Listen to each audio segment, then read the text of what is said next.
My name is Sela's, and in the unspoken hierarchy of my family, I am the support beam. The eldest child, the first one out of the nest, and consequently the first to bring home a steady paycheck. If you were to ask my relatives, they would describe me as the financially responsible one. If you were to ask me, I'd say I am the background character, the one who is quiet and useful, always there to steady the ladder as others ascend toward their dreams. My younger sister, Stella, is the golden child. She operates under a different set of rules, is spoken to in a different tone of voice. We grew up in the same house, but we lived in two separate realities. When we were children, I performed chores to earn money. She received spontaneous surprises simply for doing her best. In high school, I meticulously saved tips from bussing tables to purchase my own second-hand laptop. She was given a brand new phone, justified as a necessity for her safety. This fundamental pattern never really changed. It just evolved, graduating to bigger numbers and more sophisticated justifications. I work in operations for a global logistics company. It is not a glamorous job, but it is reliable and stable. I track international shipments, troubleshoot process breakdowns, and ensure that everything operates on schedule.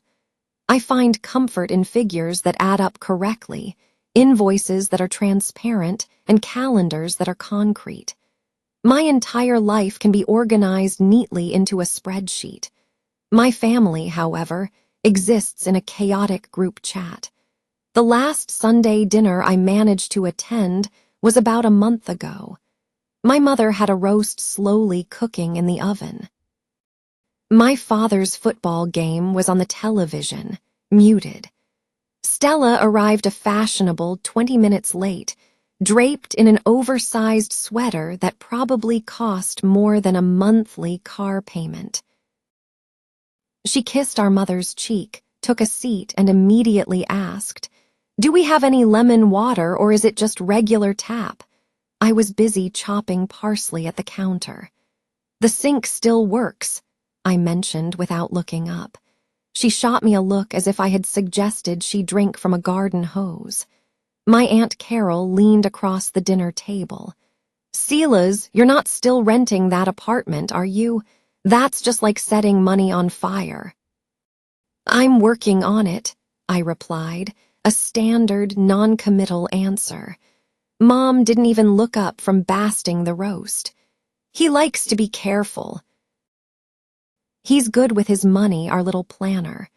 Then she tapped the oven door with the back of her spoon and added lightly, "Besides, Sela's is comfortable. He's not like Stella. She's a creative soul. She's destined for bigger things." Stella tucked her chin into her palm and gave a closed-mouth smile, like a model in a magazine advertisement. "I'm just figuring things out," she said. "It's a journey." I continued with my chopping. Dad unmuted the TV to watch a replay and called out, "Sela's, make sure you grab the bill when it comes." "I must have left my wallet in the car," I quipped back, my voice dry. Everyone chuckled. It was an easy, familiar joke because it was based on a simple, unspoken assumption. Of course, I would pay the bill. I always paid the bill. Later that evening in the living room, I mentioned to Mom that I was seriously considering a short-term assignment abroad. 6 months, I told her. Possibly even a year. She dismissed the idea with a wave of the hand that wasn't holding her wine glass. "Sweetheart, that's just not realistic. Your sister needs you here right now." "What is that supposed to mean?" I asked. "Don't get defensive," she said, her tone shifting. "You know how Stella is. She just needs a little bit of a runway to take off." Just then, Stella walked in, checked her reflection in the dark television screen, and said to me, "You'll understand when you learn to let go a little." Something small and ancient shifted inside my chest. It wasn't quite anger. It was that heavy, sinking feeling I used to get in elementary school when the teacher would announce a group project. And every other student would immediately look at me, knowing I would guarantee them an A without them having to do any of the actual work. I set down my knife. "I brought dessert. It's in the fridge," Aunt Carol announced from the table. "You're such a doll." Then, in a quieter voice to my mom, hoping I wouldn't overhear, she added, "You're so lucky to have him." My mother replied without bothering to lower her voice at all. "Of course we are. That's what being a family is all about." A silence followed, the kind of pregnant pause where you are expected to nod, agree, and feel grateful for the privilege of being needed. I nodded just to keep the peace. That was that. That tiny moment, with no shouting and no major scene, was just another quiet reinforcement of the established rules. Stella dreams and I do the dishes. Stella finds herself and I find my wallet. That night I lay on my couch, staring up at the ceiling, feeling those old pangs return, the kind of ache you mistakenly identify as love because it originated in the same house. I slept poorly. My mom's words echoed in my thoughts. "She needs you right now." I knew it was about to be quantified, turned into a number. I could feel it coming. The financial bleed didn't start with a massive amount. It began subtly, with phrases like, "Just put it on your card for now." "We'll sort it out later." The first major item was a family phone plan, a 1-year commitment Mom said would be easier to manage. That 1 year has since stretched into 5, costing me $216 every single month. Then came the Netflix subscription at $14.99. Then, "Can you just add your sister to your car insurance for a little while?" Another $96. I told myself it was all fine. I could afford it. It was the price of maintaining peace. After graduating from college, I lived at home for 2 years to help out when my father's work hours were cut back. I paid for half the mortgage, which was meant to be temporary. Temporary soon became don't rock the boat. When I finally moved into my own place, I left my name on the utility bill because the auto pay was already configured. "We'll get it switched over," Mom promised. "Next month." But next month was always pushed back by birthdays, my grandmother's knee surgery, or some other manufactured crisis. I kept a detailed list on my phone. It had dates, amounts, and transaction numbers. It looked less like a normal person's notes app, and more like a meticulous ledger for a small, failing business. Meanwhile, Stella explored her passions. There was a bakery internship, a travel blog that lasted 3 posts, and a wellness coaching certification she never finished paying for. I loaned her $400 for textbooks once, then another $850 for a course deposit she would lose if she backed out. Then came $1,200 when her car broke down, which was somehow my fault because I had borrowed it the previous winter. I dutifully recorded each amount in my notes, marking the ones I knew I'd never see again with 2 asterisks. She calls money energy. I call it rent. "Why are you making such a big deal out of this?" Mom would ask, framing these as minor issues. When I sent Stella a Venmo request with a polite message, "Hey, can you handle this sometime this week?"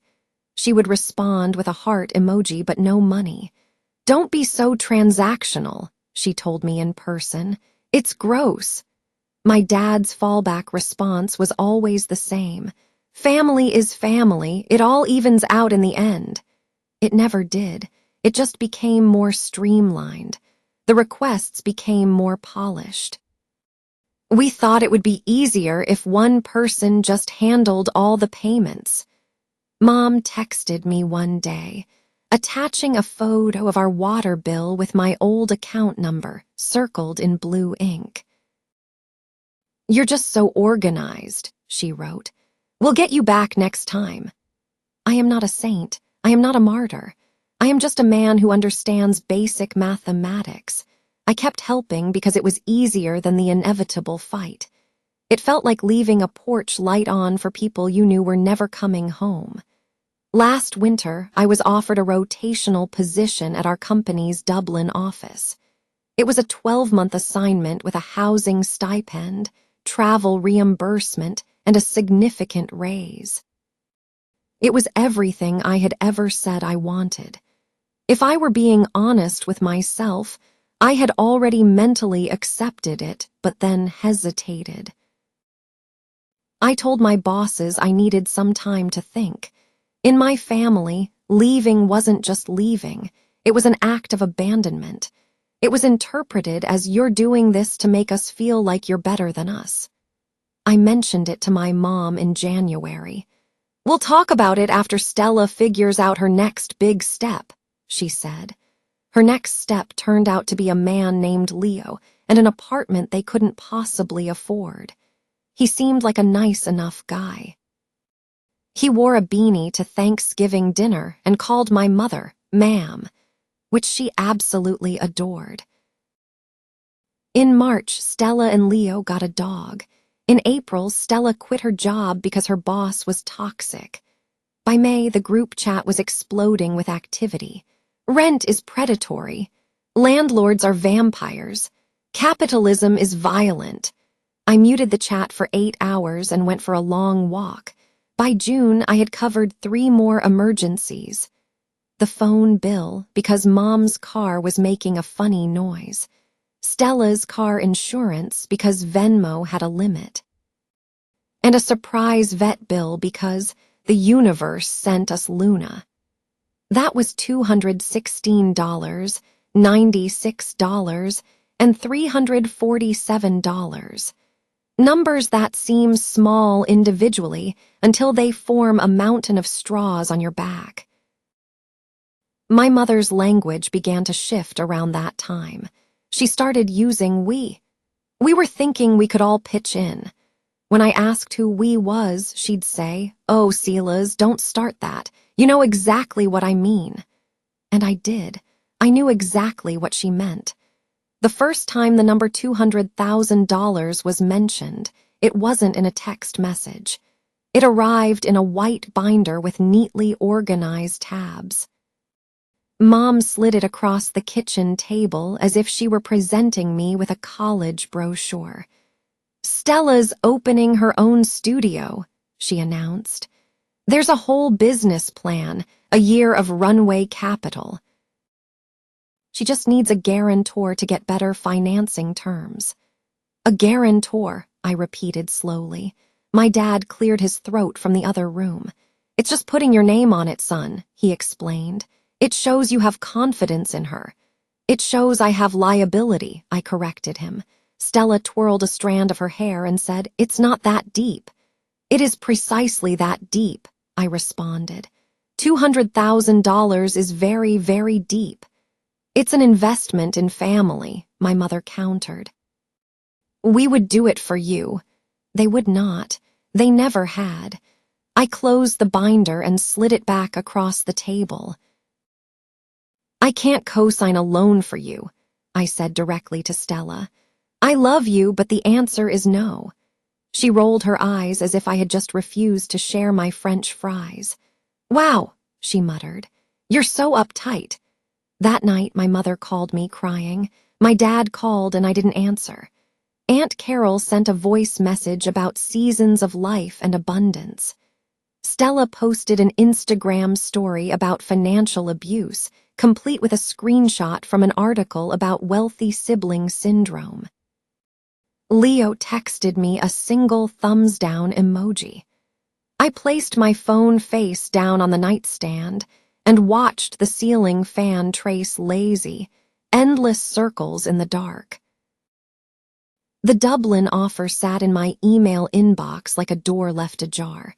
I could feel a cool breeze coming through it. I could sense the next request coming, the ask within the ask. "I'm quitting my job. You'll support us while I find myself." It hadn't been written yet, but it was coming. I could hear it approaching like a freight train rounding a bend. The tracks were already laid. It arrived on a Wednesday morning at 8:12 a.m. while I was brushing my teeth. My phone buzzed on the bathroom counter. It was from Stella. "I'm quitting today. I can't handle the stress anymore. You'll support us while I find myself." There was no question mark in the entire message. It was stated with the absolute certainty of someone who has always had a cushion to land on, a cushion she never had to provide for herself. I rinsed my mouth, looked at my own reflection in the mirror, sleep-creased and utterly ordinary, and typed back with both thumbs. "No, that's not my problem." I hit send. My hands weren't shaking. I wasn't being cruel. I was just being clear. Within 60 seconds, the barrage began. "Mom, call me immediately." "Stella, are you serious right now?" "Leo, not cool, brother." The Dublin email was still open on my laptop. I scrolled down to the bottom and clicked accept. Start date, next Monday. Flight assigned. Apartment arranged. It felt like putting a dish back in its rightful place in the cupboard. 8 minutes later, Mom sent the all-caps classic. "You are banned from Thanksgiving until you sign your sister's $200,000 loan." I actually laughed. It wasn't loud, but it was a quiet, genuine sound I hadn't made in years. It sounded like relief wearing a very cheap disguise. 10 minutes after that, my phone lit up with a FaceTime call from Dad. I answered. They had me on speaker.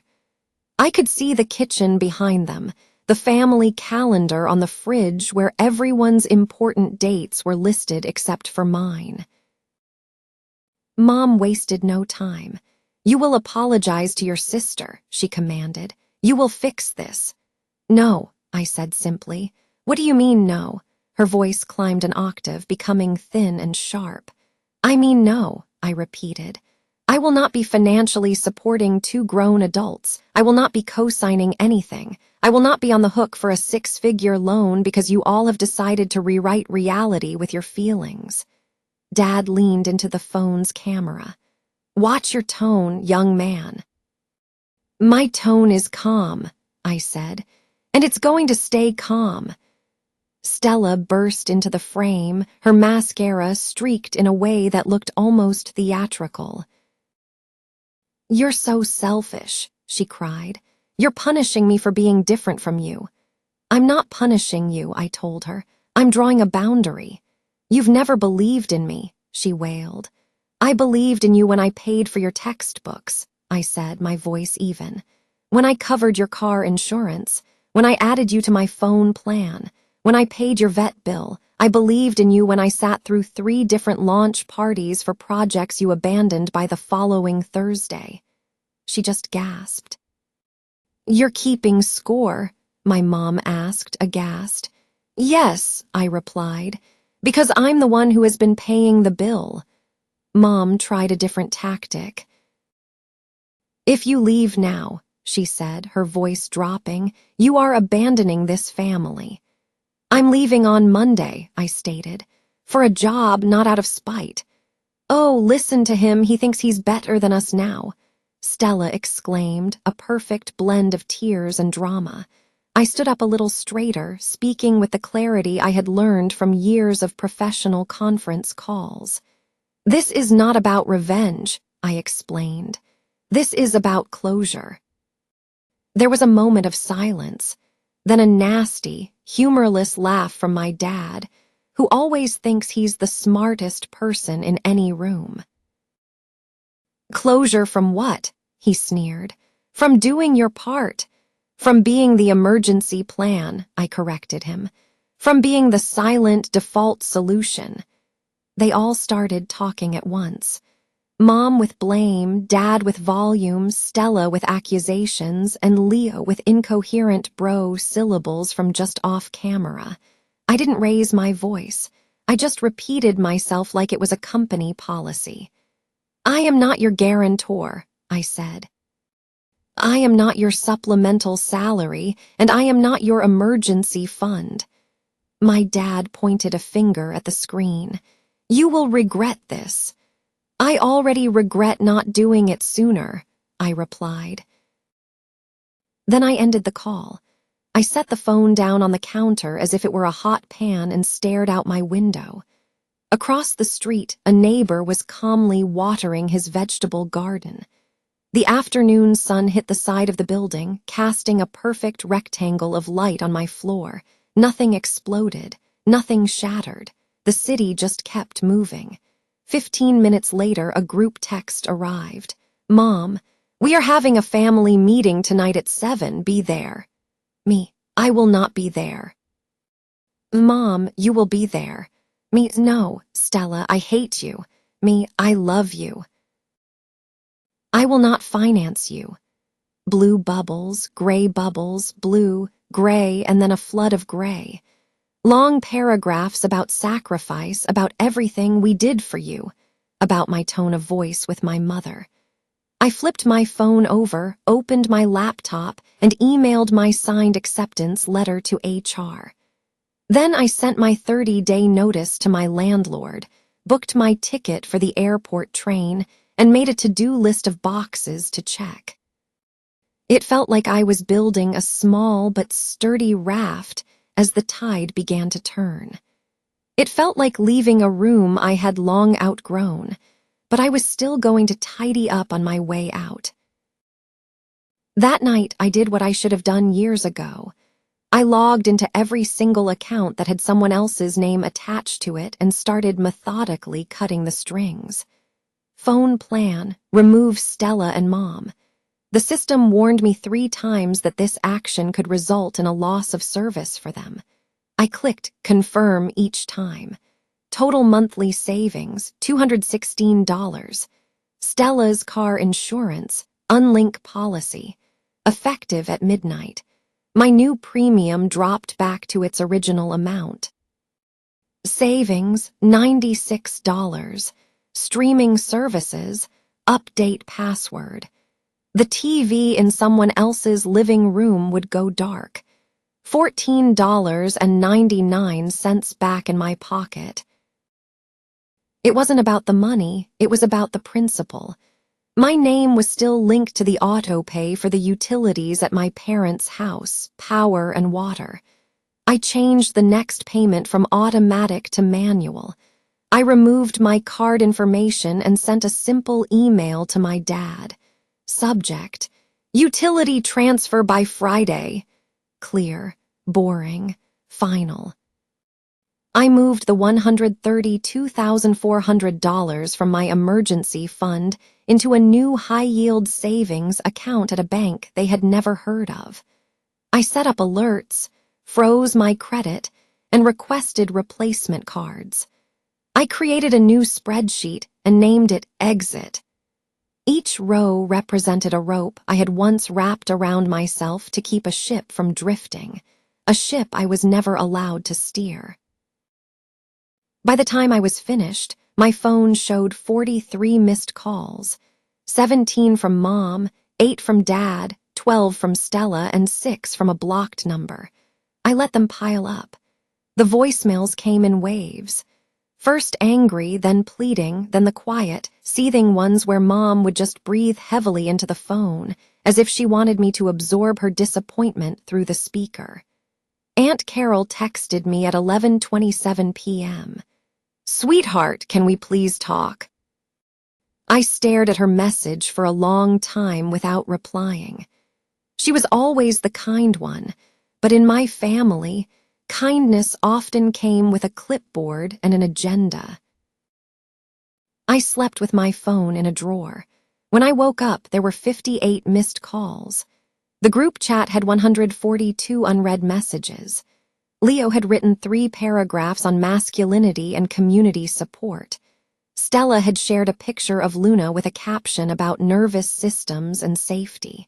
Mom had shared a meme about ungrateful children. I made coffee. I packed a suitcase.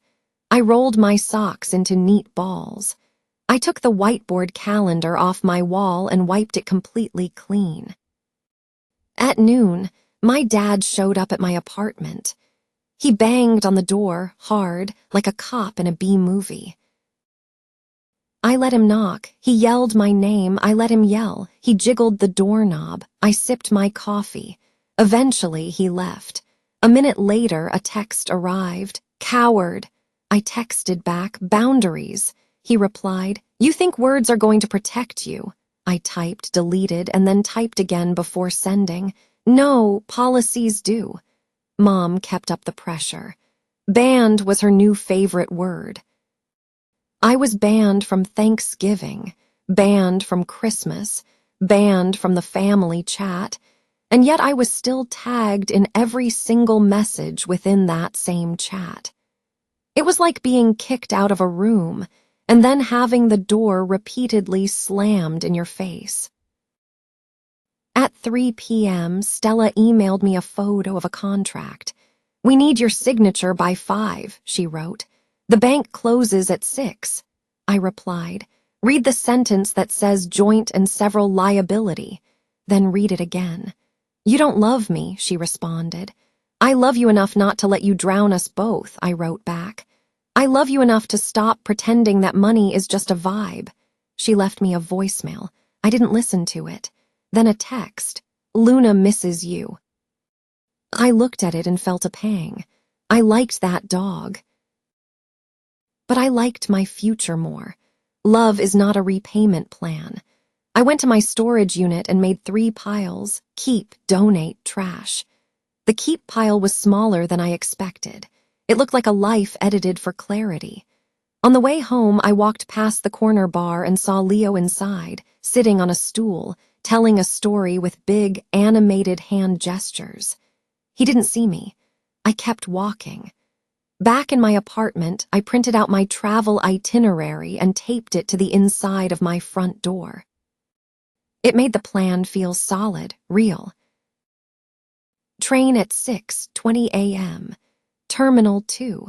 Seat 21A. My company had set me up with temporary corporate housing near the Dublin office. The pictures looked clean and impersonal, like a place where no one would ever ask me for my password. At 7 p.m., my phone went silent. The non-negotiable family meeting was happening without me. An hour later, it buzzed back to life. Mom, this is the final offer. Sign the loan. Keep your number on our plan. Thanksgiving is at Aunt Carol's at 3. You can carve the turkey. Me, no. Mom, why are you doing this to us? Me, because the only way to stop being the emergency plan is to actually stop being the emergency plan. A long silence. Then, Mom, we will never forget this. Me neither. I took a shower. I set 3 separate alarms. I emailed my friend Mark my flight time and my new address, just in case. He replied with a thumbs-up emoji and a simple message. Proud of you, man. I lay in my bed in the quiet apartment, listening to the hum of a neighbor's dishwasher. I thought about the white binder and the way my mom had pushed it across the table like it was my destiny. I thought about the 43 missed calls and what the architecture of my life might look like when it wasn't designed by someone else. It wasn't peaceful yet, but it was quiet. The first thing you experience when you finally push back against the noise is the silence. For me, Thanksgiving came early that year. It arrived on a Monday at 7:35 a.m. under a gray sky in a new city, my breath fogging in the air like a cartoon speech bubble. I checked into the corporate apartment and learned the opening hours of the local grocery store.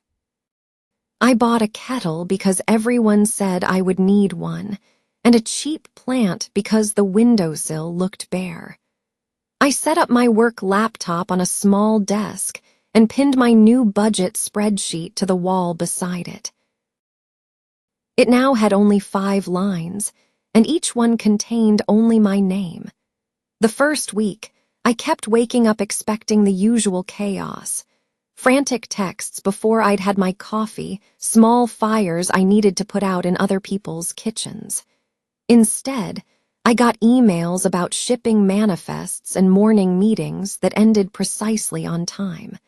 I walked home from work along a canal and counted dogs. I learned the specific sound the crosswalk signals make here. I cooked a meal for one person and ate every bite of it myself. On Wednesday, an alert from my credit monitoring service popped up. New inquiry attempted and blocked. I smiled at my plant and gave it a little extra water. That night, Stella sent me a single turkey emoji with the text, "Are you happy now?" I typed a long response, deleted it all, and finally sent back, "I hope you find what you're looking for. I just can't fund the search anymore." She didn't reply. My mom sent a message that started with, "I probably shouldn't be telling you this," and then told me anyway. I read it. I didn't respond. The next day, she sent nothing. It felt like a new holiday had been added to the calendar. Empty inbox day. On the actual day of Thanksgiving, I made myself a small feast, a roasted chicken breast, because a whole turkey seemed like too much of a commitment, with potatoes and green beans. I FaceTimed Mark and held up my plate. He held up his greasy slice of leftover pizza. "Tradition," he said. We both laughed. After dinner, I opened the Notes app on my phone and looked at the old list. The dates, the amounts, the breadcrumb trail of how a boundary erodes when you keep letting people cross it, just this once. I scrolled all the way to the bottom and started a new list. I will not co-sign for chaos. I will not be leveraged by love. I will not mistake being used for being needed. I will not trade my peace for their access. I will not apologize for keeping what I have earned. I will not be the emergency plan. I read it over twice. Then I added one final sentence, the only one that truly mattered if I wanted any of this to stick. I will love you without paying for you. This wasn't a victory speech. It was a memo to myself, the kind you keep in a safe place and read when you feel yourself starting to weaken. The kind that holds its ground whether the words are spoken softly, loudly, or in all caps. People think closure is about slamming a door shut. It's not. It's about finally deciding to stop holding a door open for people who have no intention of ever walking through it on their own. I haven't been banned from anything that matters. I eat what I cook. I speak my mind. I earn my money. I save it. I sleep through the night. This was never about revenge. It was about refusing to be a wallet with feelings. My name is Silas. I'm 31. And for the first time in years, the silence in my life was my own.